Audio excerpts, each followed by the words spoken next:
In 1969, nearly half of all American children walked or biked to school. Today, that number is below 13%. Nobody voted on that change. Nobody debated it. Nobody announced it. And in several U.S. states today, a parent who lets a 7-year-old walk 6 blocks to school can be investigated for neglect. So what happened? And who decided? Picture yourself on a quiet residential street in Osaka. It's 7:45 in the morning. A 7-year-old is walking to school alone. No parent, no carpool, no crossing guard in a neon vest. Just a kid, a backpack, and about 6 blocks of ordinary neighborhood street. Nobody finds this remarkable. Nobody is filming it for a parenting forum. It's just Tuesday. Now picture the same scene in a suburb outside Columbus, Ohio. Same age kid, same 6 blocks, same Tuesday morning. Except now, it's a police matter.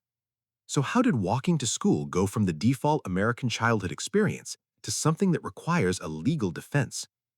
Think about the school drop-off line. Hundreds of parents, hundreds of cars, a line that wraps around the block and backs up onto the main road, all of them coming from the same neighborhood, all of them going to the same building every single morning. Nobody questions it. It just is what it is. But the drop-off line didn't appear out of nowhere. It was built, piece by piece, decision by decision, starting right after World War II. And to understand exactly how it happened, you have to look at what America did to its schools. Before the war, most American children attended a neighborhood school, small, local, close enough to walk. The school was part of the street, the same way a corner store or a park was. Then the country started building highways, suburbs, and bigger schools. Consolidation became the dominant policy logic. Larger schools meant better resources, more teachers, more programs.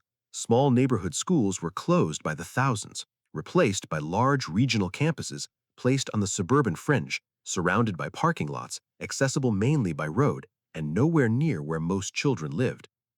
Think about the elementary school closest to your house right now. Is it the school your kids would actually attend? For millions of Americans, the answer is no. The school is somewhere else, across a highway, across a district line, across town. That's exactly how walking disappeared, not because children became less capable, because the school was moved away from them. But the school was only half of it because the streets changed too. Post-war suburban design was built for cars, not children.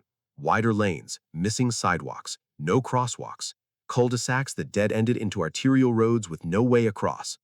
A child trying to navigate a 1980s American suburb on foot wasn't being irrational when they felt unsafe. The environment had been redesigned around a vehicle. The school moved away, the street became hostile, so children stopped walking. And because children stopped walking, nobody pushed to make the streets walkable. The loop closed, and then it became invisible. Now here's where it gets expensive. American school districts spent approximately $26 billion per year on student transportation. That's enough to rebuild crumbling school infrastructure across multiple states or hire thousands of additional teachers every year. But the cost that doesn't show up in a budget is the one worth sitting with. Did you walk to school growing up? And honestly, would you let your kid make that same walk today? Drop that in the comments. I want to know. For most of human history, childhood independence arrived gradually. You walked to school, you went to the corner store, you rode your bike across town without anyone tracking you.